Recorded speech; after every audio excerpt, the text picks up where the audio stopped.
Hi everyone, today I'm going to show you how to replace the cabin air filter in your Tiguan. Open the glove box. Then, on the uppermost corners, lift the tabs to drop the compartment.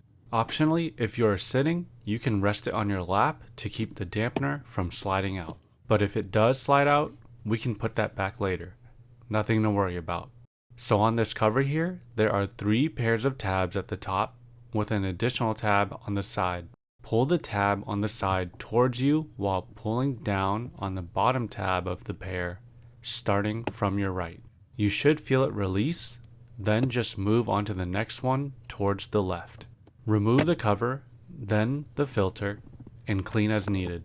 When putting in your new filter, note that the airflow should be pointing down.